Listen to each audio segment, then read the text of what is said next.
Recidiva post-tratamiento ortodóntico. Vamos a ver.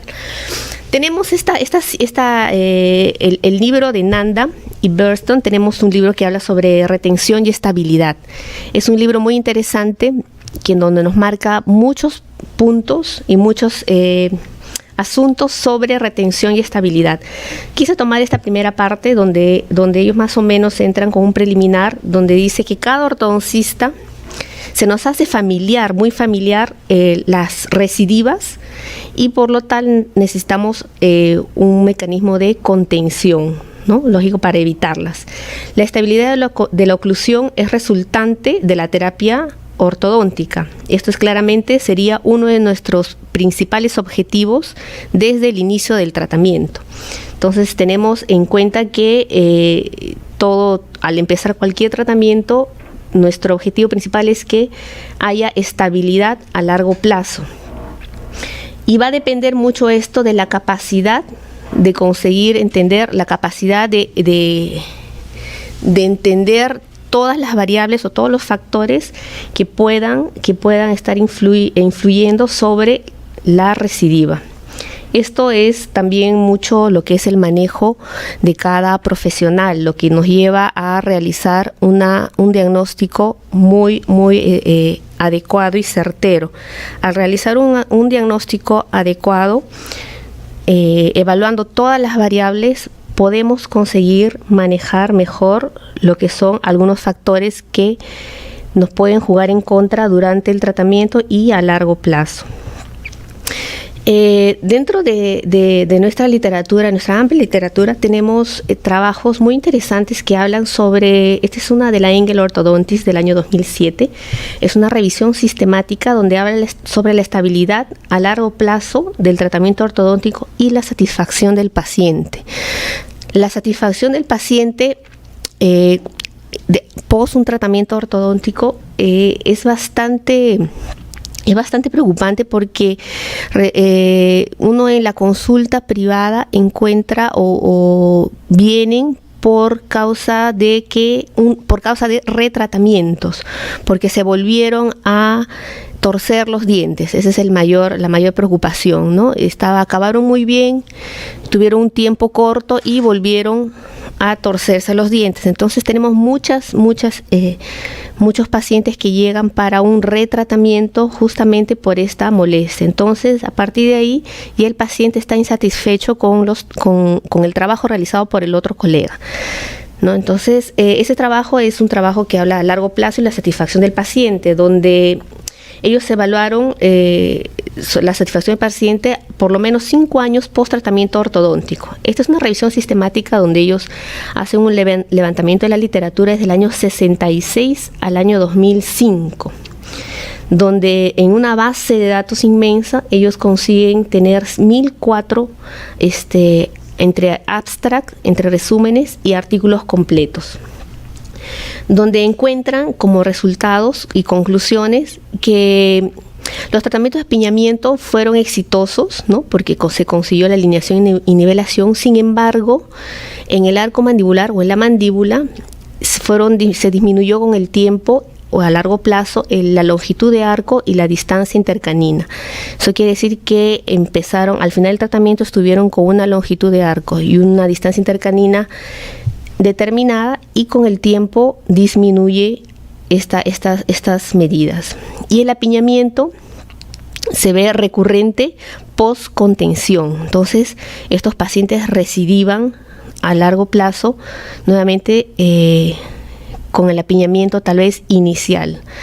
Se ve que la evidencia a veces puede ser un poco insuficiente porque se manejan muchas variables. Entonces cada artículo, al juntar varios artículos, tienen que ver cuáles son las variables más comunes.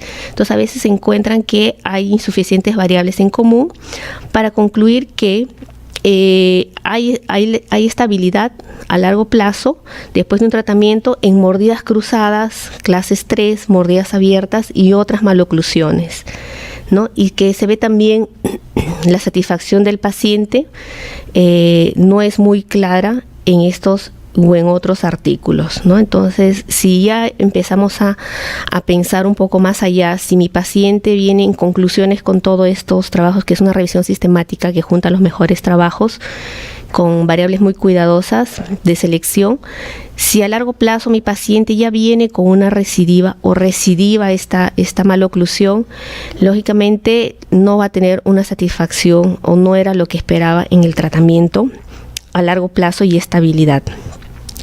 Entonces la recidiva, ¿qué es lo que pasa con recidiva? Recidiva al final del tratamiento es lo que esperamos que siempre suceda. Vamos a considerar siempre que puede haber una recidiva en ciertas maloclusiones con los pacientes. Estamos pensando realmente cómo manejarlas, las pensamos, cómo conseguimos manejar estas recidivas, pensamos que pueden suceder o simplemente las dejamos que suceda, ignoramos las condiciones o estamos preparados para manejarlas. Son muchas preguntas y muchos cuestionamientos cuando uno empieza un tratamiento. Uno tiene que estar muy consciente de que hay algunas maloclusiones que van a recidivar sí o sí, lamentablemente, ¿no? Lo que se espera es que podamos disminuir al mínimo y esta recidiva son por muchísimas causas de las cuales suceden, ¿no? Entonces de las cuales vamos a conversar ahora y vamos a analizar cada una de los factores para poder manejarlas de mejor forma y tal vez minimizar, porque las recidivas pocos son los casos que tenemos estabilidad y también hay muchos casos que manejamos con recidivas a largo plazo. Así es la parte biológica. Entonces, cuando empezamos o llega un paciente a la consulta, netamente yo me dedico a la ortodoncia. Cuando llega un paciente, la queja principal de todos ellos, en otras palabras, son: mis dientes están chuecos. Entonces lo que ellos esperan de uno es solución y que uno los enderece y los deje bonitos para siempre, ¿no? Entonces llegan en muchas condiciones y cabe al ortodoncista hacer una evaluación muy completa. ¿Qué es lo que pasa? Que nuestros pacientes se están dejando llevar mucho por la estética y no por la función y la estabilidad. Ellos no saben de función muchas veces, o es muy poco lo que ellos entienden por las redes sociales, ¿no? Y las redes sociales bombardean trabajos perfectos, pero son trabajos inmediatos y quisiéramos ver trabajos a largo plazo. Entonces el paciente va con mucha expectativa, va con una expectativa muy alta sobre lo que es el tratamiento ortodóntico. Y llegan, por ejemplo, en condiciones así. A veces ya llegan con extracciones que lamentablemente nos toca trabajar con lo que hay. En este caso, este paciente le extraen un incisivo central superior. Entonces solamente tengo un lateral de este lado, tengo un canino premolar. ¿En qué condiciones? Central, lateral, canino. Entonces, y con un perfil que tengo que considerar que tengo una falta de un diente, de un incisivo central, y me toca trabajar con lo que hay para devolverle más que nada función, estética y que mi paciente le dure el tratamiento y que podamos estar con una oclusión balanceada, de modo que no haya perjuicios a largo plazo, que eso es lo más importante. Entonces la evaluación se hace muy completa, no solamente radiográfica, fotos, modelos, sino también tengo que evaluar mucho lo que es función de mi paciente.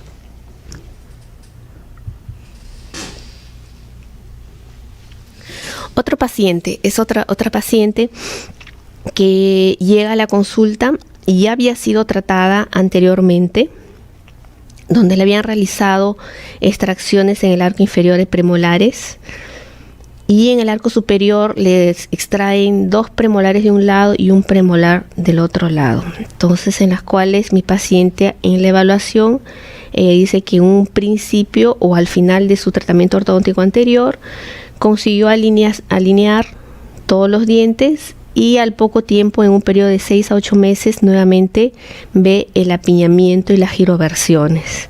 Entonces llega a la consulta con las radiografías, con toda la documentación ortodóntica, donde evalúo y veo que lógicamente esta paciente tiene posiciones inestables en el arco inferior, donde me indica que esta posición inestable obviamente produjo la recidiva, ¿no? Porque fue finalizada en posiciones inestables, y fuera de esto, esta paciente es una paciente con deficiencia mandibular y netamente quirúrgica. Entonces, el diagnóstico probablemente, si hubiera llegado antes de hacer todo lo que hicieron el otro colega, hubiera evaluado mejor. Vemos que esta paciente es quirúrgica, y el preparo quirúrgico es muy diferente para cuando uno hace una ortodoncia convencional. Entonces ahora estoy ya en el preparo quirúrgico, preparo ortodóntico prequirúrgico. Estamos ya más de la mitad del camino con ella. Tuve que sacrificar, extraer los dientes que quedaban, que eran los premolares inferiores, para poder dar mejores estabilidades en bases óseas, y estamos ya más del 60% de avance para su preparo quirúrgico, y va a ser un paciente que va a entrar a cirugía ortognática, ¿no? Entonces vemos cómo el diagnóstico, si hubiera sido diagnosticado, si hubiera sido evaluada correctamente, hubiéramos conseguido que esta paciente desde un comienzo sea tratada como una paciente quirúrgica, y hubiera sido mejor los pronósticos en cuanto a pérdidas dentarias, ¿no? Ahora tiene muchísimas más pérdidas dentarias, ausencias dentarias por causa de que también me dejaron poco para trabajar, y el manejo hubiera sido muchísimo mejor. Entonces vemos cómo el diagnóstico se nos hace más que importante, mucho más allá de solamente ver radiografías y modelos. Tenemos que evaluar todo un conjunto del paciente. ¿Qué nos habla Engel en el año 1907? Él observa que los dientes que han sido movidos van a tender o van a recidivar a su posición inicial. Macaulay en 1944 y Strang en el 46, ellos ya nos están hablando sobre la distancia intercaninos e intermolares, que deben mantenerse para efectos de la estabilidad. Entonces ya estamos hablando desde épocas bastante anteriores, cómo esto va manejándose, ya va orientándose a ciertos puntos donde van observando que estas distancias son importantes para nuestra estabilidad con los pacientes. Nandar y Burston en el año 95 hablan que la estabilidad comienza con el diagnóstico y no termina con la colocación de la contención. La recidiva es multifactorial, por lo tanto de difícil evaluación. Y justamente es en su libro que habla de todas las variables sobre recidiva, y tenemos mucho que conocer para poderlas manejar. Entonces no termina simplemente mi tratamiento con la colocación de una contención o terminar alineados y nivelados. Urs y colaboradores en el año 98 habla que todo tratamiento ortodóntico tiene un potencial de inestabilidad, porque los tejidos gingivales y periodontales se van a ver afectados y requieren cierto tiempo para su reorganización. Y esto es muy cierto. Nosotros, al comenzar cualquier tratamiento, sacamos de lo que está una oclusión que está bastante compensada, de acuerdo a la maloclusión, está bastante compensada y está en un equilibrio de homeostasis, ¿no? Está en una homeostasis esta maloclusión, y cuando hacemos cualquier movimiento colocamos en estrés a todos los dientes al moverlos. Entonces movemos todo el paquete que sería el diente, ligamento y su alveolo. Entonces estos dientes afectados requieren un tiempo de reorganización. Edwards en el año 88 publicó un estudio realizado durante 15 años, donde ellos evalúan las fibrotomías circunferencial supraalveolares en 320 pacientes que ellos trataron ortodónticamente.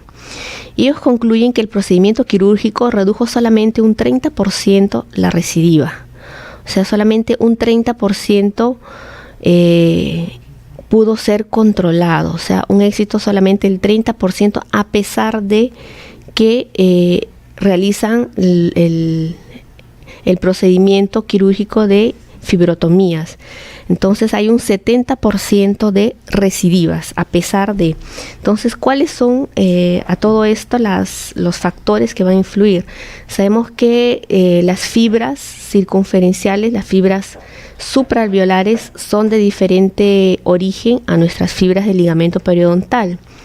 Entonces, ¿cuáles son nuestras consideraciones a tomar para que esta estabilidad o esta recidiva disminuya y no sea tanta como el 70% de recidiva? Kalnick en el año 96 recomendó realizar fibrotomías circunferenciales supraalveolares en todos los dientes girados, y él habla que por lo menos 6 semanas antes de retirar la paratología. Afirma que la única alternativa capaz de estabilizar los dientes con gran giro es utilizar una contención permanente. Entonces, las fibrotomías, como les decía, las fibras supraalveolares son de diferente estructura que tenemos que conocerlas porque realmente, como dice, hay que colocar una contención permanente. O sea, está diciendo que estas van a recidivar sí o sí. Entonces necesito fijarlas para evitar. Entonces dice 6 semanas antes de retiro de toda la paratología. Entonces mucho cuidado porque más adelante vamos a hablar sobre el reparo de estas fibras.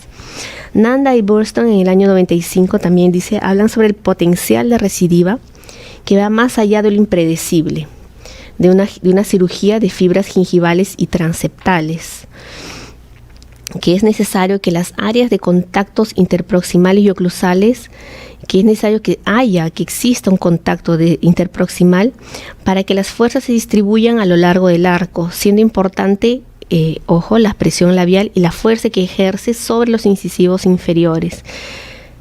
Esto es muy importante y es básicamente, creo que se resume en mucho lo que sería el tratamiento, porque es muy impredecible. Habíamos visto que en un trabajo anterior, por más que se hicieron fibrotomías de fibras, hubo alta cantidad de recidiva, ¿no? Entonces es muy impredecible lo que va a pasar con esos dientes giroversados. Y la estabilidad de cualquier tratamiento va a depender de los puntos de contactos y de la oclusión. Entonces acordemos que Andrews habla sobre las 6 llaves de oclusión. Esas 6 llaves de oclusión que en dientes que no fueron tratados, en pacientes que no fueron tratados ortodónticamente.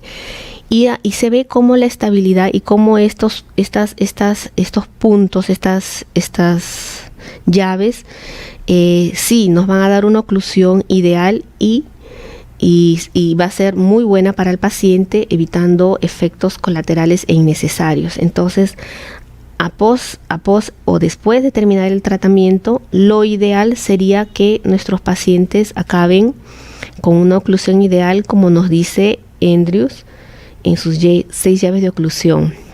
Sería ideal poder tener todas esas, y habla también sobre las fuerzas, ¿no? Las fuerzas musculares que tenemos, la fuerza, la presión del labio y la fuerza que el labio ejerce sobre los dientes. Entonces tenemos dentro del diagnóstico no solamente vemos radiografías, no solamente vemos modelos, sino también vemos un paciente que es músculos, que tiene un sistema neuromuscular bastante fuerte. Entonces, bastante comprometido, y que va a estar comprometido con la estabilidad del tratamiento a largo plazo. Hay un artículo que resume bastante lo que todos esperamos y lo que todos estamos queriendo ver en cuanto a resultados y en cuanto a tratamientos y formas de tratar y formas de resultados que podemos tener. Este es un artículo de Seminars in Orthodontics del año 99, donde habla sobre estabilidad y recidiva mandibular anterior. Es de la Universidad de Washington y ellos hacen una recolección de más de 800 casos, ¿no?, de registros entre radiografías, modelos, durante 40 años. Y ellos, con fines de poder ver estabilidad y recidiva, ellos dividen estos casos y los dividen de acuerdo a, por ejemplo, al tipo de tratamiento que fue realizado, ¿no?, y sus efectos a largo plazo, con diferentes formas de tratar, que son las formas de tratar que normalmente nos llegan al consultorio. Entonces, por ejemplo, ellos ven, dentro de las cosas que ellos evalúan, es la longitud de arco, distancia intercanina, que ven que se reduce con el tiempo.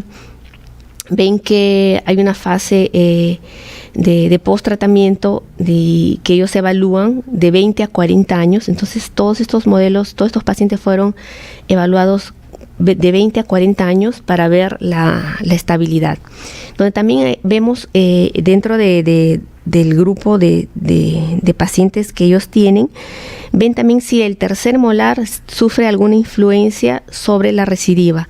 Entonces son puntos que les voy a mostrar un poco lo que es este trabajo y lo interesante que es al final para poder llegar a unas conclusiones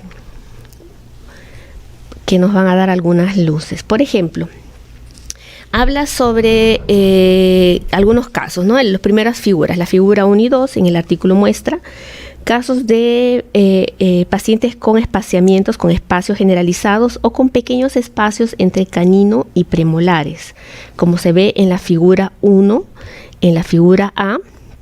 Entonces ellos evalúan la alineación anterior mandibular, ¿no?, a largo plazo, post-retención, y ellos ven que dentro de este tipo de pacientes con espacios generalizados en el sector anterior o pequeños espacios entre caninos y premolares en un inicio, en la figura B se ve inmediatamente después del tratamiento ortodóntico se consigue la alineación, nivelación y cierre de estos espacios. Y en la figura C, a largo plazo, en aproximadamente 10 años post-contención, ¿no?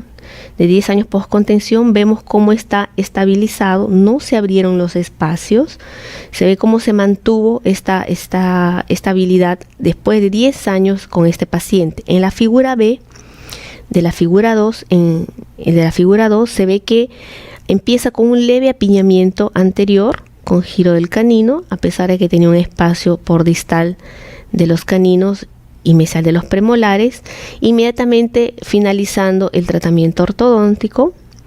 Y al final, después de 10 años de post-contención, se ve cómo este apiñamiento se hace más severo con el tiempo, ¿no? Entonces ellos hablan que de 30 casos que ellos encontraron en dentición permanente con espacios generalizados, ¿no? Y evaluaron por 10 años post-contención. Entonces ven cómo en los resultados que los espacios fueron cerrados, la longitud de arco fue reducido durante el tratamiento y continuó reduciéndose después del tratamiento, como se ve en la figura 2, ¿no? Se disminuyó y nuevamente con el tiempo se disminuye más esta distancia intercanino, este ancho del arco. Y se ve que casi todos los pacientes mostraron una disminución del ancho del arco. Dice, con pocas excepciones, la estabilidad fue satisfactoria. En algunos casos fue satisfactoria. Y dice, y más del 50% de los pacientes tuvieron mínimas irregularidades. Esto quiere decir que más del 50% algunos pacientes tuvieron recidivas. En otras palabras, dice, y la post-contención, el overbite y el overjet fueron algo estables, no fueron un poco estables también, ¿no? Y los espacios, en caso cuando tuvieron espacios generalizados, no se reabrieron, ¿no? No se reabrieron los espacios. Entonces veamos que la estabilidad fue muy buena en ese tipo de pacientes y con pequeños espacios tal vez no fue tan buena la estabilidad a largo plazo después de 10 años. Este es otro grupo de fotos que presenta el artículo, donde aquí se realizan extracciones de premolares. Son casos con extracciones de premolares, donde algunos casos fueron tratados con extracciones de primeros o segundos premolares, ¿no? Dependiendo del caso, de los diagnósticos de cada paciente. Entonces podemos ver que en esta figura 3 hacen extracción en primera figura 3, en la figura A se ve que hay un apiñamiento, se realiza la extracción de primeras premolares y en el inmediato final del tratamiento se ve una adecuada alineación y nivelación sin espacios, bastante favorable, y después de un tiempo a largo plazo vemos cómo el mismo apiñamiento se repite como si estaba al inicio, ¿no? Vemos cómo los dientes giran y vuelven a girarse en el mismo sentido. Vemos también cómo disminuye el ancho del arco. Entonces tenemos que considerar, miren cómo, a pesar, uno siempre tiene la idea que extrayendo voy a conseguir más estabilidad. Entonces nos muestra, no solamente en varios casos, nos muestra, por ejemplo, en este otro caso con extracciones. También de igual forma realiza las extracciones, hay un apiñamiento considerable, realiza las extracciones y la postcontención a largo plazo vemos cómo el apiñamiento vuelve como si fuera el inicio. De igual manera en la figura 5 vemos un apiñamiento bastante considerable y vemos que con extracciones, y aquí quedan pequeños espacios al final del tratamiento, vemos cómo se consigue a largo plazo. Este es un caso, uno de los pocos casos, como vamos a ver, que consigue estabilidad. Entonces, ¿cuáles fueron los factores por las cuales se consiguió esta estabilidad, ¿no? Vemos aquí cómo estos dientes están bastante, podemos decirlo, verticales en su base ósea, porque vemos aquí las caras incisales, los bordes incisales bien alineados, y aquí vemos, miren, cómo los bordes incisales ha habido una expansión, ha habido una fuerza probablemente más interna que externa que haya preponderado y haya hecho una expansión, ¿no? Una expansión propia de las fuerzas musculares, probablemente de la lengua, que venció al labio. Y a pesar de eso, sí, mantuvo la alineación, que es lo que se está evaluando, ¿no? No está igual que la finalización, pero se mantuvo la alineación. Y esta es la figura 7, una figura 7 donde igual vemos aquí apiñamiento considerable, extracción de primeras premolares, está con una contención fija. No habla el artículo en qué condiciones, cuánto tiempo colocaron una contención fija, pero sí a largo plazo se ve que se mantiene esta alineación y nivelación bastante adecuada. Entonces aquí nos habla, ¿no? El pequeño resumen que hace de cada grupo de fotos, ¿no? Donde evalúan la alineación y nivelación anterior y vemos que fueron 65 casos que fueron evaluados con extracciones de primeras premolares, ¿no?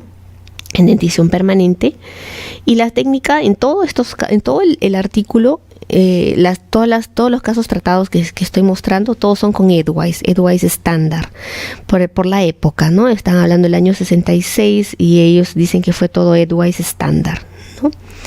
Entonces, y esto también es independientemente de la técnica, se consiguió los resultados finales bastante buenos, y habla sobre que fue completado de 31 pacientes con post-retención con un mínimo de 20 años. O sea, de los 65, 31 tuvieron 20 años de post-retención. En algunos casos también fue extraído el segundo premolar, en algunos casos primeras, otros en casos segundas. Y los resultados es que la alineación y nivelación a largo plazo fue altamente variable e impredecible. Entonces ya cuando nos dice que fue variable e impredecible, estamos pensando que hubo recidiva. El éxito de mantener una alineación y nivelación satisfactoria fue menos del 30% a los 10 años post retención. Entonces, a los 10 años, menos del 30% que se mantuvo exitoso el tratamiento, ¿no? Que se mantuvo estable el tratamiento, menos del 30% a los 10 años. Entonces tenemos un 70% que a los 10 años nos está dando muestras de recidivas. Y dice que cerca del 20% mostró un marcado apiñamiento.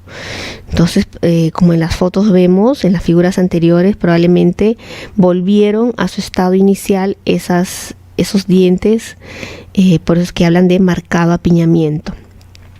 Dice, con el tiempo los pacientes con 20 años post retención, solamente se mantuvo un 10% o menos del 10%, se mantuvo a los 20 años con una estabilidad, con una adecuada, se mantuvo el tratamiento, mejor dicho, menos del 10% a los 20 años de todos estos pacientes se mantuvo con una adecuada alineación. Entonces menos del 10% fue estable a largo plazo. Entonces son cifras que nos hacen pensar que si teníamos considerando que si hacemos extracciones sí o sí vamos a conseguir estabilidad, sí o sí las extracciones las hacemos dependiendo del diagnóstico, de todo las modificaciones y cambios que deseemos realizar.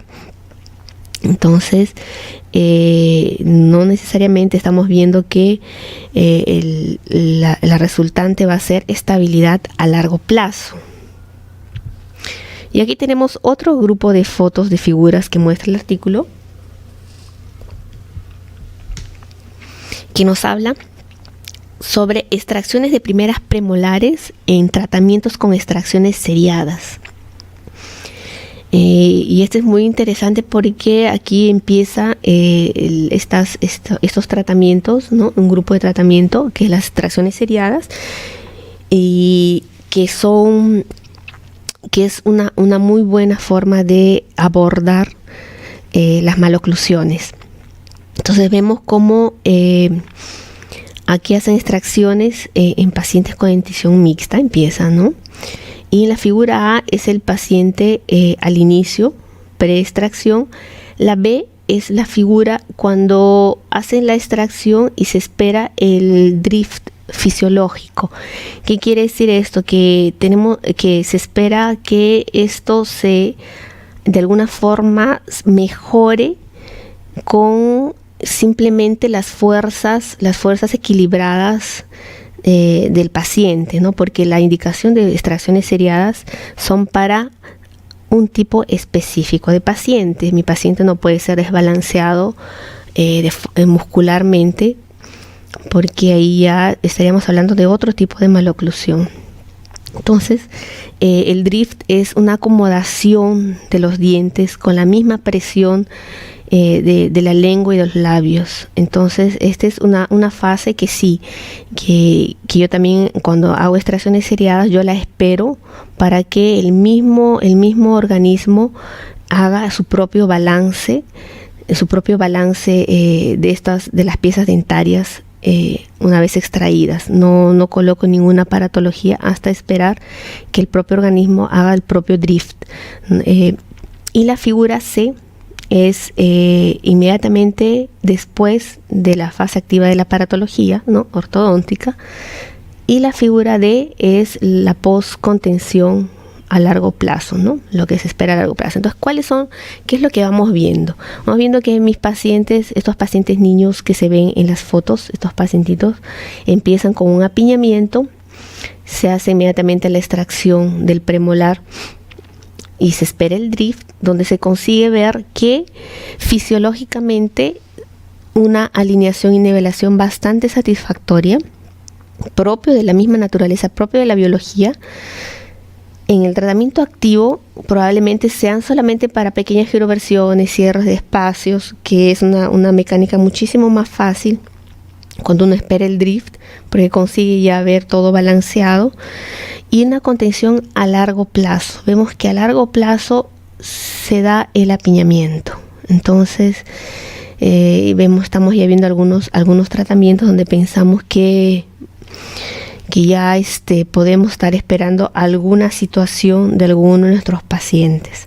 Igual en la figura 9, igual un paciente con un apiñamiento, con un desacomodo dentario, se hace la extracción de los premolares, se ve como el drift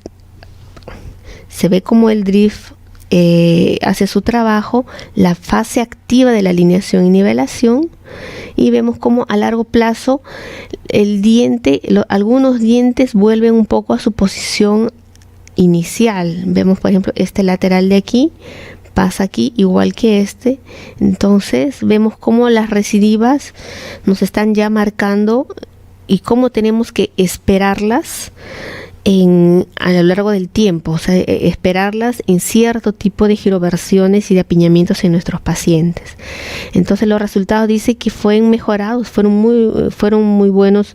Se mejoró la parte de alineación con la fase, acá decimos con la fase fisiológica del drift, ¿no? Después de la extracción de premolares vemos como la alineación mejora bastante. Las extracciones seriadas en pacientes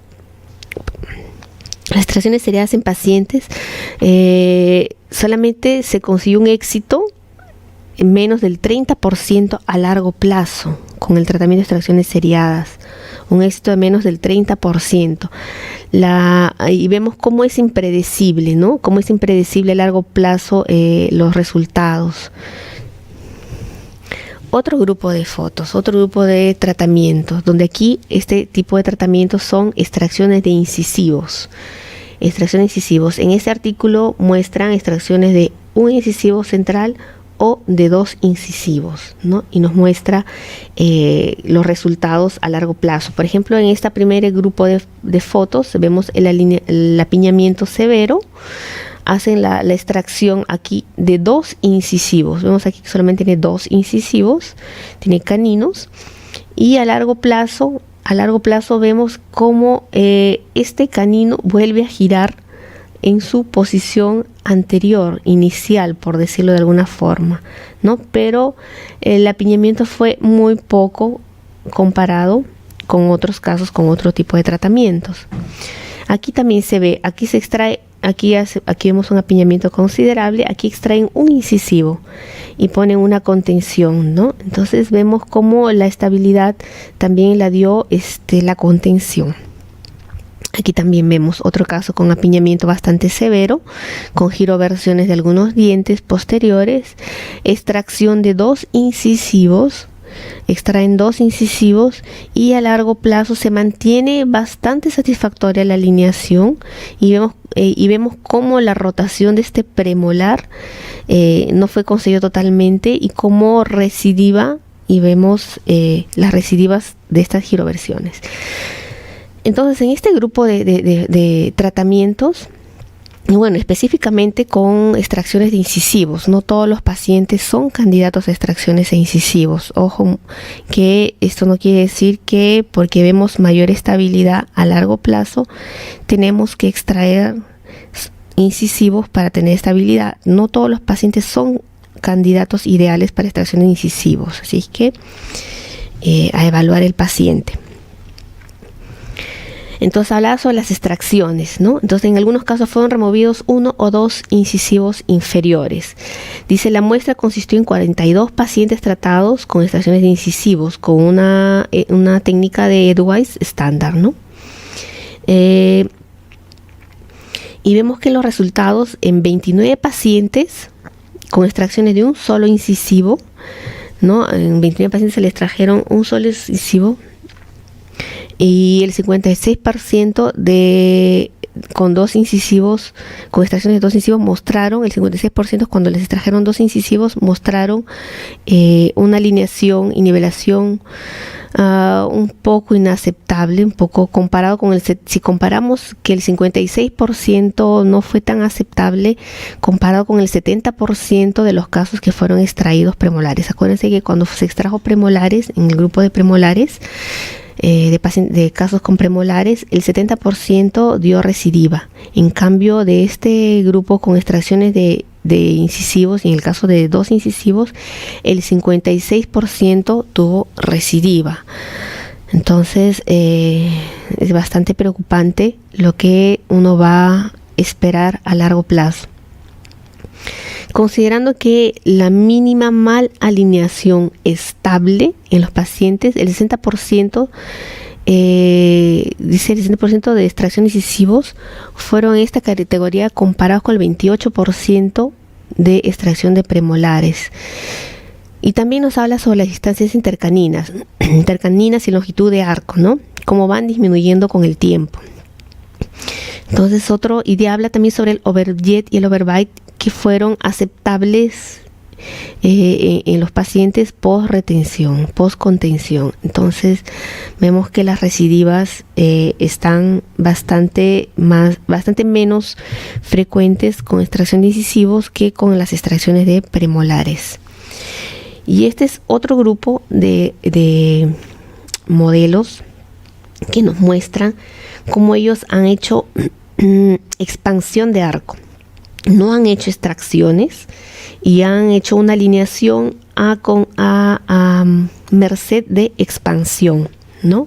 Esos empezaron en dentición mixta, según el artículo. Entonces vemos cómo estos pacientes tienen un apiñamiento considerable. Se hace una expansión propiamente, estamos hablando de expansión de arco, probablemente con los mismos arcos que ellos colocaron, y como a largo plazo se ve una recidiva bastante considerable, ¿no? Dientes ya más fuera del arco, un apiñamiento que no nos mostraba al final del tratamiento. Igual la figura 15, hay un apiñamiento para que entre los caninos expandieron el arco, ¿no? A expandir el arco estoy hablando a merced de vestibularización de incisivos y ampliación del arco, ampliación de la distancia intercanina.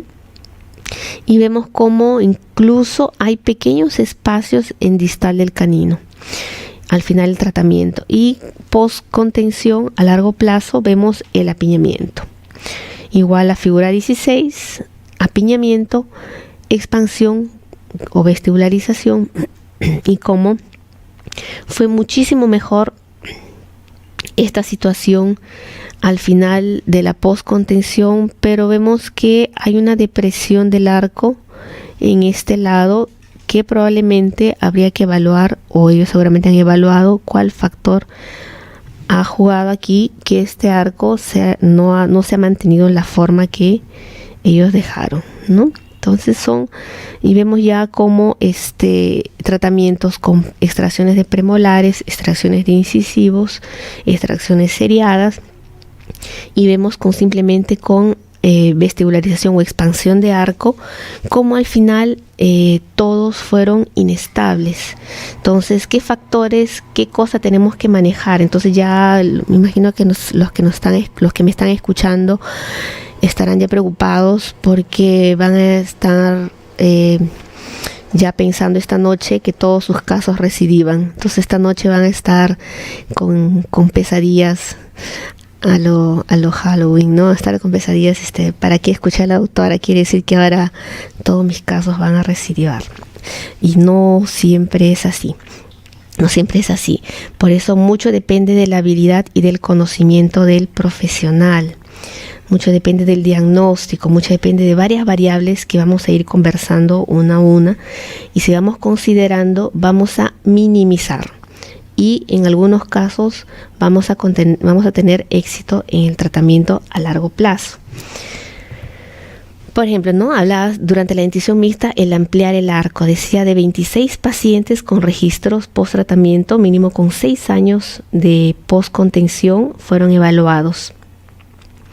Donde de los 26 pacientes mostraron una pérdida de longitud de arco comparado con el inicio, ¿no? Hubo una constricción del ancho del arco. Y fue insatisfactoria la alineación post-contención en un 89% de pacientes, ¿no? Entonces fueron muy pocos los arcos que fueron estables a largo plazo en la alineación, 11% que se mantuvieron estables. ¿no? Dice, es un hecho que la muestra mostró un alto grado de recidiva en todas estos grupos tratados, ¿no? Entonces, 11% podemos manejarlo como éxito, 89% fue las recidivas. Entonces ya estamos pensando que probablemente tenemos que considerar que no todos nuestros casos que hagamos vestibularización, cuando quitemos los brackets y a un tiempo que puede ser 6, 8 meses, 1 año, 2 años, mi paciente regrese con un apiñamiento propio por haber invadido ciertas partes que me tienen que dar estabilidad, que vamos a conversar, ¿no? Entonces, vayamos pensando del conjunto de todas las figuras que presenta el artículo, todo el conjunto de figuras que presenta el artículo, ya voy ubicando a algunos de mis pacientes, en cuál de ellos le pertenece, en cuál de ellos el tratamiento, que son los tratamientos más usados, ¿no? Extracciones de premolares, puede ser primeras, segundas, extracciones de incisivos. Hacemos a veces muchas expansiones, vestibularizaciones, porque, bueno, sí, no, me lo dijeron, es mejor, ¿no? O a lo mejor es lo más ideal para el paciente, está indicado en ese tipo de pacientes, no estoy invadiendo los tejidos blandos, etcétera, etcétera. Entonces comencemos ya a hacer un checklist, una lista, donde veamos todos los factores que van a jugar a favor y en contra, y eso lo hace en la historia clínica, ¿no? Y mi paciente no solamente es un paciente que yo lo voy a ver, es un paciente que vamos a trabajar mucho tiempo. Entonces yo voy evaluando todos los factores que pueden jugar en contra desde el inicio, y esas conversaciones ya va desde el inicio con el paciente. Uno puedes prometer que vas a tener cierto tipo de resultados cuando sabes que tienes muchas limitaciones de diferentes orígenes, ¿no? Entonces, si solamente nos circunscribimos a ver mi paciente como dientes y sonrisa blanca, no vamos a conseguir observar otros factores que son muchísimo más importantes fuera de los dientes. Es muy fácil mover un diente. Mover un diente es sencillo, y ahora tenemos muchas formas de hacerlo. La tecnología nos ha simplificado, o simplifica mucho, nos habla sobre muchas cosas, muchos materiales inteligentes, pero no nos olvidemos que los inteligentes es el operador y no el material que vamos a trabajar, ¿no? Entonces, a considerar, y ahora vamos a hablar sobre los factores durante el tratamiento. Durante el tratamiento que yo tengo, mejor dicho, los factores que tengo que considerar antes y durante el tratamiento, que van a tener bastante influencia sobre las recidivas. Es un tema que podríamos pasar y conversar muchísimo más, porque hay que evaluar más a fondo, hacer una evaluación muy profunda de cada paciente. Cada paciente es muy individual en la forma que yo voy a tratar. No es una receta de cómo hacer una torta, ¿no? Que yo voy a tratar de esa forma, todos los pacientes de la misma forma, y va a resultar. Mover el diente, como digo, es muy fácil. Mover dientes lo hacemos muy fácil. El pegado de brackets es muy fácil, ¿no? Muy fácil, que lo aprendemos en media hora, es mucho. Un pegado de un bracket, ¿no? Utilizar arcos es muy fácil. El diagnóstico es más del 50% del éxito de un tratamiento. Esto estamos hablando que la mecánica tiene que también ser individualizada. Hablemos entonces un poco sobre distancia intercanina, que tanto nos ha hablado el artículo y que tantos autores nos hablan sobre distancia intercanina. La distancia intercanina, cuando un paciente llega, por ejemplo, en la foto llega con un apiñamiento bastante severo y decidimos extraer para poder alinear, nivelar, porque no hay forma que yo pueda hacer en este caso una expansión, una vestibularización dentaria para conseguir una alineación y sin extraer. No hay forma que esos dientes entren en el arco sin que yo esté invadiendo espacios biológicos. Que ahí al expandir bastante, voy a invadir muchísimo lo que es el sector del labio, ¿no? Entonces está indicado, es un paciente que estoy en tratamiento también, que está en tratamiento, un paciente mío, y extracciones de primeras premolares, donde lógicamente al extraer primeras premolares saco los caninos de ese lado, de esa posición que para él estaba estable por muchos años, porque es un paciente adulto de 21 años, por muchos años ha estado estable para él ese canino ahí. Lo he sacado de su homeostasis, de su equilibrio, y lo he llevado a una posición para poder alinear y nivelar sin necesidad de expandir mi sector anterior, que no necesito expandir ni vestibularizar porque ya sé que es inestable las vestibularizaciones. Saco, y al distalizar mis caninos, lógico que aumento distancia intercanina. Aumento, ¿no? Por la misma forma del arco, aumento. Está en un punto, al llevar más atrás hay un aumento de la distancia intercanina, pero ojo que tengo que ser muy cuidadosa con la forma como llevo y en la posición donde lo tengo que centrar esos caninos. Entonces vemos, por ejemplo, en la figura, voy a tomar la figura del artículo, las figuras anteriores del artículo. Vemos como esta figura 5 muestra en la parte A, muestra una distancia intercanina con un apiñamiento. Y después, inmediatamente del tratamiento, yo aquí la línea amarilla es la del inicio, vemos cómo está más corta que la distancia final después del tratamiento con extracciones premolares. Y a largo plazo, la línea amarillita era la inicial, vemos que está más pequeña. La línea inmediatamente post tratamiento ortodóntico vemos que es bastante más amplia, ¿no? Incluso se ve como se ve este ancho de arco, ¿no? Más amplio. Y 10 años post tratamiento, de 10 a 20 años post tratamiento, vemos cómo ha disminuido, ¿no? Entonces tiene un tamaño entre el inicio y el final de mi tratamiento activo. Entonces sí, la distancia intercanina disminuyó y vemos cómo la forma anterior no se mantuvo. Cómo se ve cómo esta forma anterior no se mantuvo, ¿no? Entonces se hizo más pequeña,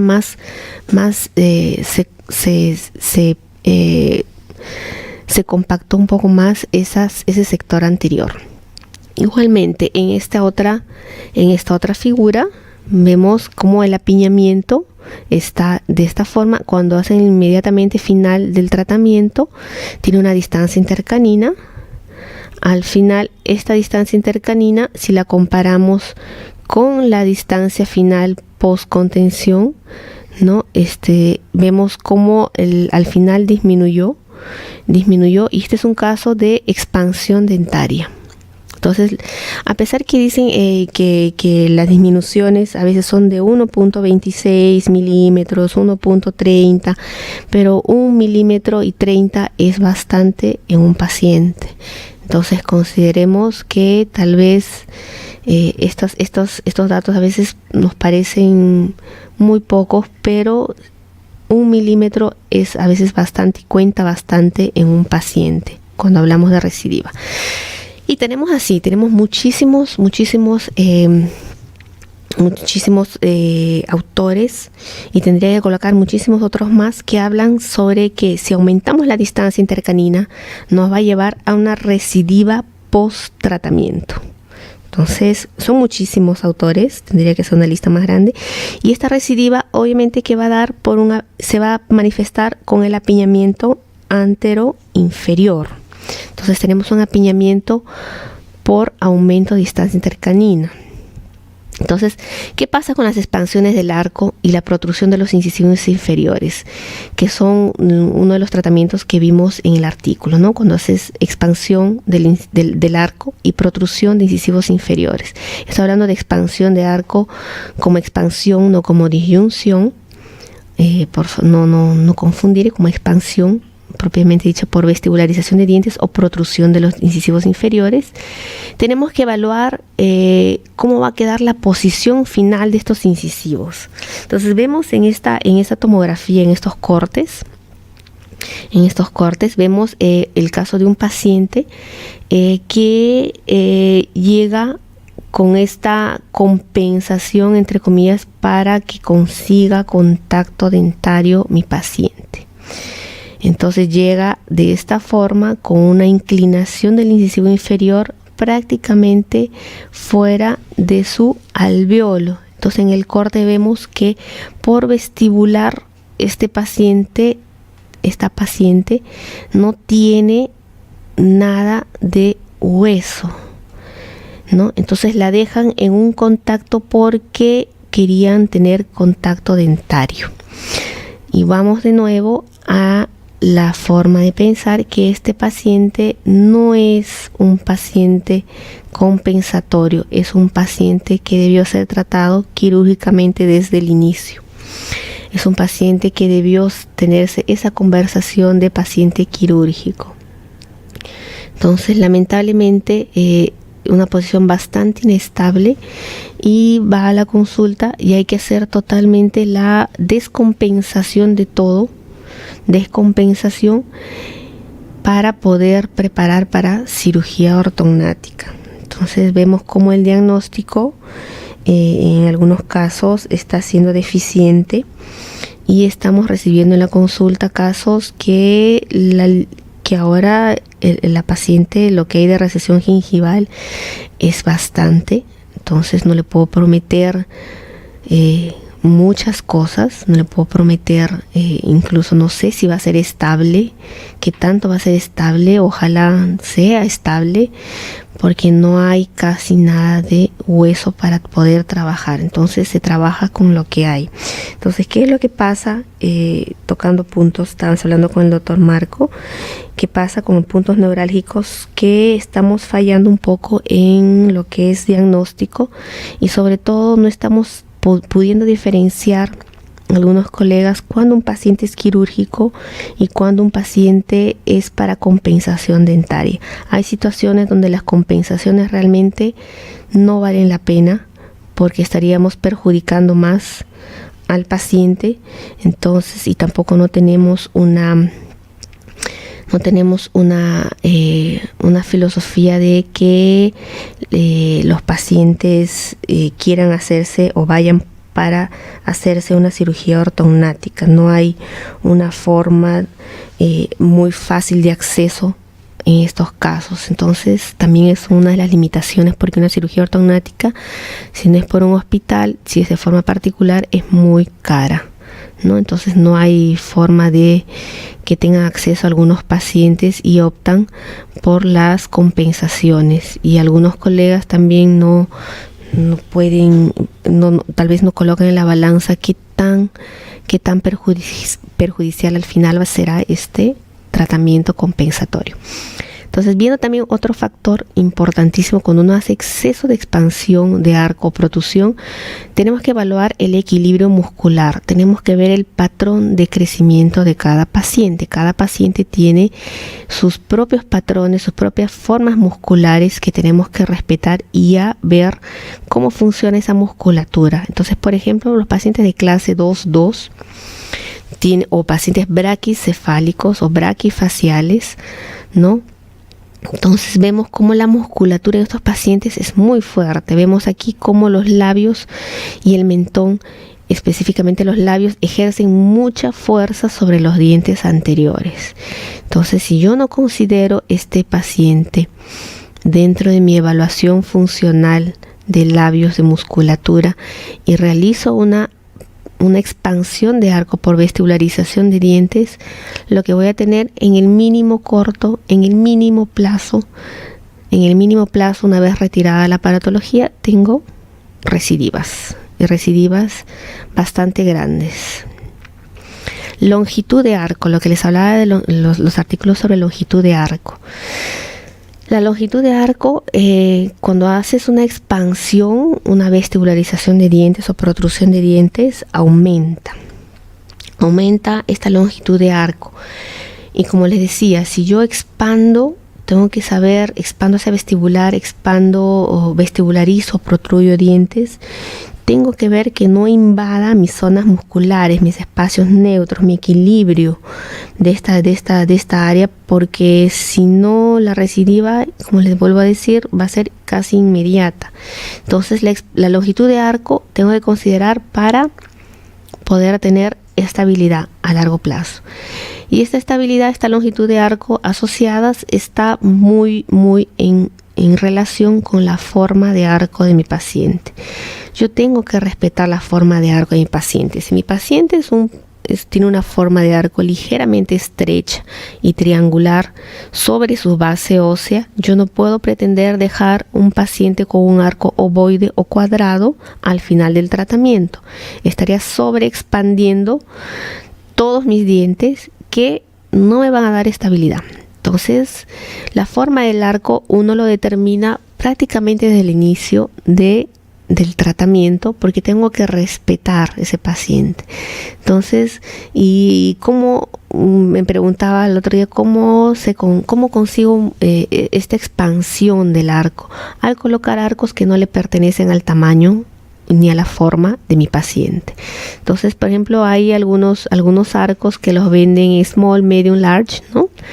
Y van los alumnos a comprar a las casas dentales, y muchos o algunos de ellos no conocen que hay small, medium, large, y el vendedor, porque sabe que no vendió el large, les da el large y el paciente va feliz, coloca al paciente, ¿no? Que son los arcos, generalmente los nitinol, ¿no? Los nightie, y colocan un large a un paciente que probablemente era un small, ¿no? Si hubieran podido hacer una medición y un conocimiento un poco más, ¿no? Entonces, esta es la emoción cuando uno empieza ortodoncia, ¿no? Cuando empieza ortodoncia, se emociona, se deja llevar mucho por ciertas tecnologías, por ciertas cosas, y al final el paciente o al final el alumno emocionado no está viendo un poquito más allá de que existen tamaños, ¿no? Entonces de eso también ya depende mucho de los colegas que tenemos que orientar a estos alumnos. Entonces sí, existen tamaños, y cuidado, colocan un arco large, y el arco, como tiene una memoria de forma, expande, ¿no? Expande, lo lleva más allá de su posición que debería estar al final del tratamiento, o respetando los límites biológicos. Por ejemplo, las mordidas profundas. Tenemos mordidas profundas, hablamos sobre la parte muscular, ¿no? Este es un paciente con una clase 2-2. Vemos en la radiografía una superverticalización de los incisivos, mordida profunda más del 50 al 100%, ¿no? Creo que ya va como el 120%. Entonces vemos que está totalmente cubierta la mordida, una musculatura, vemos unos labios, una marcada fuerza, labio y mentón, un paciente braquifacial, ¿no? Horizontal, un paciente horizontal, y vemos una mordida bastante profunda, donde sí, el camino probablemente sea extracción de premolares superiores, inferiores, ¿no? En algunos casos, viendo de acuerdo a la maloclusión, hay que hacer intrusión de incisivos superiores, inferiores, ligeras vestibularizaciones para que tengan mejor posición esos incisivos, no tan verticales, ¿no? Llevarlo a una posición ideal los incisivos. Y algunos casos van a decir, no, hay que hacer extrusión de molares. Entonces se finaliza perfectamente el caso. Nos vemos ahí una giroversión de un premolar en el lado izquierdo. Entonces, bueno, se finaliza el caso perfectamente, se retira la aparatología, y después estos pacientes, la recidiva en estos casos de clase 2-2 o mordidas profundas, son casi más del 90% que recidiva. Si no es el 100% que hay recidiva. Por eso es que tenemos que hacer sobrecorrecciones, y con una musculatura bastante fuerte, esas extrusiones que se hacen de molares, que hicimos de molares, con la musculatura tan fuerte que tienen los maceteros, estos molares tienden a volver a intruirse a su posición original. Entonces, por eso es tan importante hacer las sobrecorrecciones en esos pacientes. ¿Sí? Entonces, evaluar la parte muscular. Igualmente, se evalúa la parte muscular en pacientes con mordida abierta. Pacientes con mordida abierta. Las mordidas abiertas pueden ser de diferentes orígenes, diferentes formas, ¿no? Entonces a veces es el tipo facial del paciente, el tipo facial que conlleva una mordida, o a veces puede ser un paciente que viene desde niño con algún hábito y se hace el hábito, se hace permanente el hábito, o se hace permanente la mordida abierta, ¿no? Como consecuencia del hábito, no fue corregida, etcétera, etcétera. O pacientes, por ejemplo, que pueden presentar clase 3 con mordidas abiertas, también pueden ser, ¿no? Con mordidas profundas. Entonces, el caso de este paciente es, de estos dos pacientes, ¿no? Son pacientes quirúrgicos realmente, ¿no? Que presentan mordidas abiertas de tipo esqueletal. Entonces, a veces el manejo, dicen, hay que poner elásticos, hay que introducir molares, y a veces no es tan satisfactorio los resultados. Por eso es que hacemos una evaluación muchísimo más completa de este tipo de pacientes. Dicen, no, hay que compensar. Como les digo, algunas veces no, el compensar no es del total satisfactorio, no tiene tan buenos resultados en los casos a largo plazo, ¿no? Entonces, estos dos casos son casos quirúrgicos, ¿no? Que son mordidas abiertas quirúrgicas, y justamente estos pacientes, tanto las mordidas profundas como mordidas abiertas, tienen un factor neuromuscular muy grande.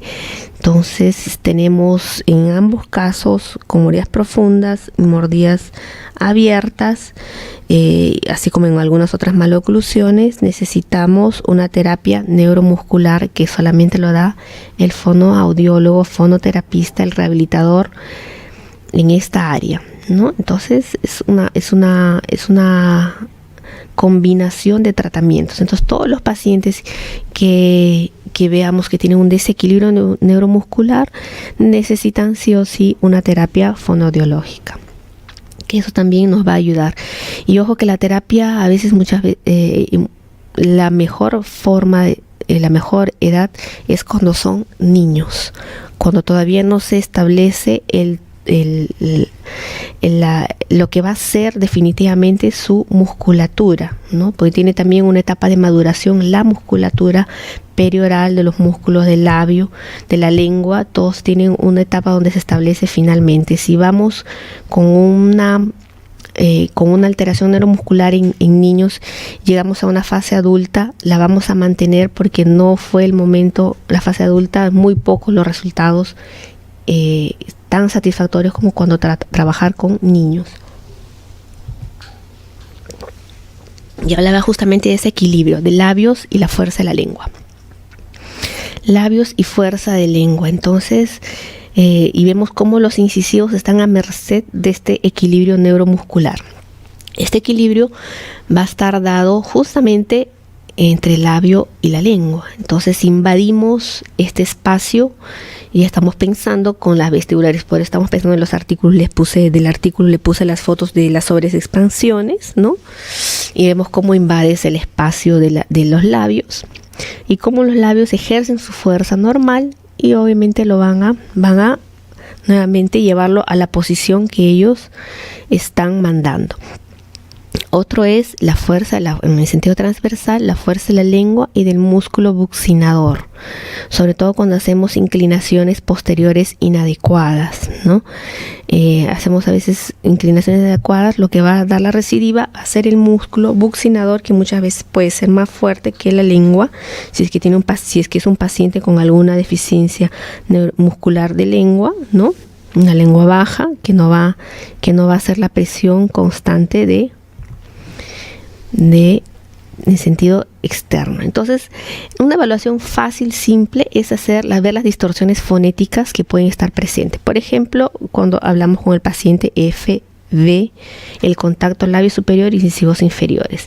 La S, la Z, producidos con la elevación del dorso de la lengua, y las linguoalveolares T, D, L, N, R, que nos van a mostrar cómo trabaja esta lengua, ¿no? Si hay mordidas abiertas con el ceseo, ¿no? Es una forma muy fácil, y eso necesariamente no se le pide al paciente que pronuncie.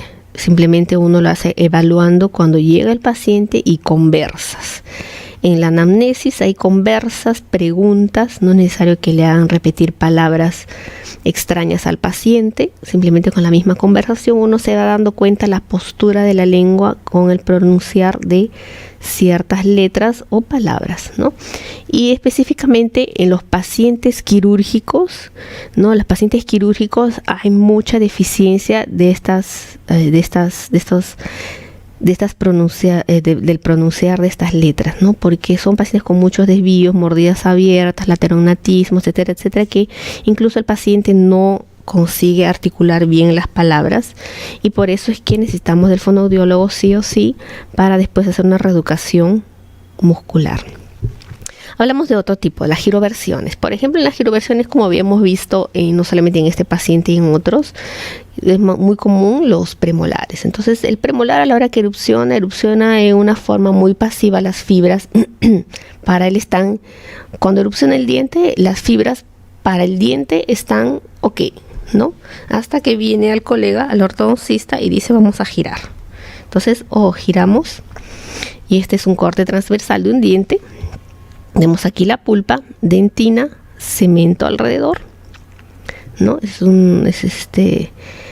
de parte de mi trabajo de maestría, de la tesis de maestría, que trabajamos con láminas histológicas y movimientos dentarios. Entonces vemos cómo aquí está el ligamento periodontal, todas las fibras de Sharpey, ligamento periodontal, y este es el hueso, que sería el hueso alveolar o el alveolo.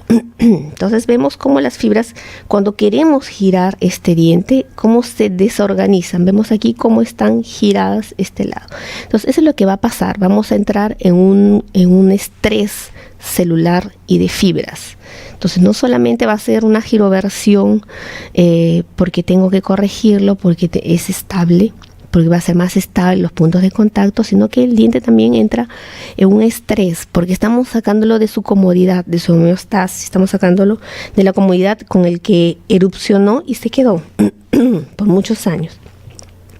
Entonces, pero de ahí les mostraba que hablaba un autor sobre la recuperación de estas fibras de un tiempo prudente, ¿no? Sobre todo los dientes giroversados y los dientes que les realizan las fibrotomías de corte, esta cirugía de fibrotomía de supracrestales, de fibras supracrestales.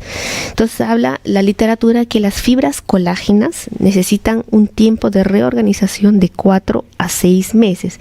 Fibras colágenas son lo que están casi en todo el ligamento periodontal. Las fibras elásticas supracrestales, que decía que es la otra familia de las supracrestales elásticas, necesitan hasta 1 año para reorganizarse después de haber sido movidas, después de haber sido tratados estos dientes giroversados.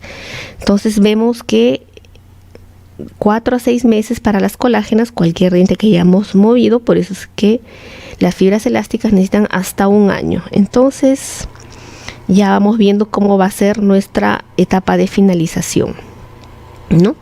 Y decía que las fibrotomías reducen hasta un 30% las recidivas, ¿no? Reducen hasta un 30%. Entonces, si no dejamos una etapa de reorganización de fibras, inmediatamente estas giroversiones se van a ver manifestadas con recidivas. El apiñamiento terciario. Snyder y Sicher en el año 58 estudiaron los acontecimientos posteriores al término del crecimiento y encontraron que los incisivos inferiores tienden a inclinarse hacia el lingual.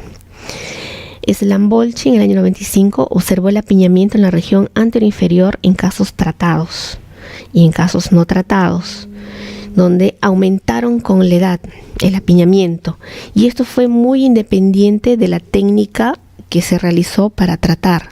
Entonces veamos que el apiñamiento terciario se da con el tiempo y con la edad, ¿no? Y esto es porque es parte del envejecimiento de la oclusión, es parte de lo que nosotros a lo largo de toda la vida tenemos un cierto crecimiento, tenemos un cierto crecimiento residual que hace que sí, que haya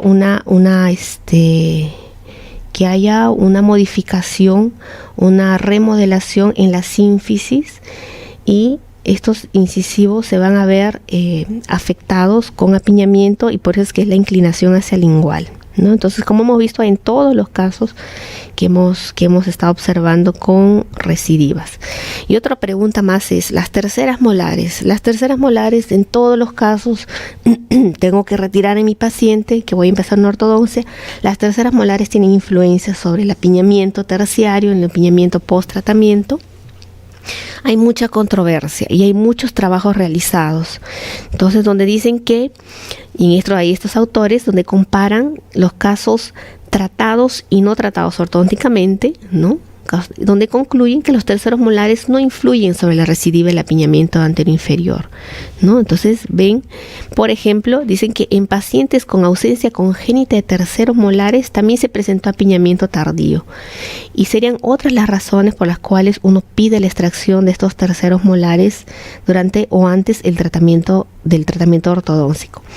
Entonces, los terceros molares tal vez no tienen esa capacidad, no tienen esa fuerza necesaria como para llevar todo el sector posterior, segunda molar, primera molar, segunda premolar, canino, hacia un apiñamiento. Más son la conjugación de otros factores, ¿no? Y las indicaciones por las cuales uno hace de extracción de terceras molares es porque puede haber empaquetamiento alimentario, puede haber dolor durante el tratamiento y evitarse esas molestias antes, ¿no? Y por eso es que uno pide, no exactamente uno pide por la recidiva, porque ya hay muchísimos trabajos que se han realizado y están en la literatura disponibles, donde hablan que los terceros molares no tienen influencia sobre el apiñamiento post tratamiento. Y lo que sí es interesante es que nuestra oclusión también envejece con el tiempo, el envejecimiento de la oclusión. Y esto se da porque a lo largo de la vida después puede que el paciente tenga problemas periodontales con la edad. Entonces va a haber modificaciones en las posiciones dentarias, pueden haber pérdidas dentarias por estos problemas periodontales, puede ser que mi paciente adquiera hábitos, ¿no? Entonces, un paciente que dejamos en buenas condiciones oclusales, digamos así, a lo largo de su vida o al final, cuando está en una edad bastante adulta, ¿no? En este caso es una radiografía de una paciente de 49 años, no muy adulta, no muy mayor, vemos cómo los problemas periodontales, pérdida de dientes, caries, etcétera, etcétera, hacen con que se vea bastante alterada la oclusión. Lo que hablábamos de los límites biológicos. Entonces, estos son los análisis de discrepancia que están en el libro del Profit, ¿no? El libro de Profit y Ackerman, en el libro de Profit, en uno de los capítulos, habla sobre las discrepancias que tenemos y que tenemos que considerar. Entre esas discrepancias, el círculo que está interno, el rojito, nos habla sobre los movimientos ortodónticos que tenemos que respetar. Por ejemplo, si queremos llevar hacia retraer el sector anterior, máximo son 7 milímetros. Si queremos intruir, son 2 milímetros, extruir 4 milímetros. Si queremos vestibularizar, son 2 milímetros. Entonces, son estos los límites que tenemos que considerar. No es que podemos hacer movimientos a diestra y siniestra. Lo que está al medio es la parte ortopédica y el círculo externo es la parte quirúrgica.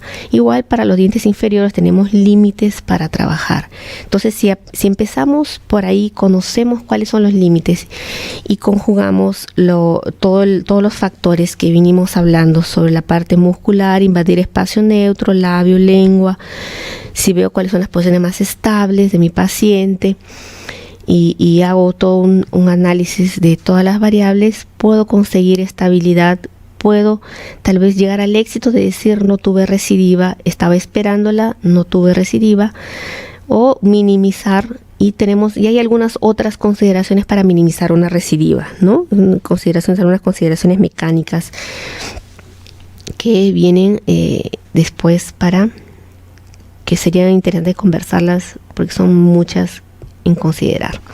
Las conclusiones que podemos tener acabando nuestro tema es: los tejidos gingivales y periodontales son afectados por el movimiento dentario y necesitan tiempo para su reorganización después de la remoción de la aparatología. Entonces necesitamos ver cómo va a ser nuestra contención y cómo va a ser esta fase de reorganización. Respetar las dimensiones y forma del arco, básico. No puedo pretender que mi paciente, como le decía, acabe con una forma que no le corresponde. Considerar los límites biológicos para conseguir posiciones estables al final del tratamiento. No puedo ofrecer muchas cosas porque estoy limitada de alguna forma biológicamente. Conseguir una oclusión ideal para obtener una distribución adecuada de las fuerzas.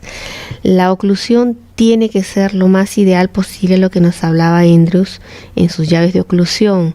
Tener puntos de contacto, ¿no? Las posiciones de los dientes, el contacto, interdigitación de entre los superiores e inferiores. Una muy buena oclusión de llave canina, llave molar, todo que nos va a ser mutuamente protegida. Entonces, serían básicamente las formas como podemos trabajar y organizarnos en ver algunas variables para conseguir el éxito o minimizar. Es un tema, el hablar de recidiva es un tema bastante amplio. Entonces, yo al final les estoy dejando, muchas gracias, les estoy dejando el correo. Los que quieran escribir,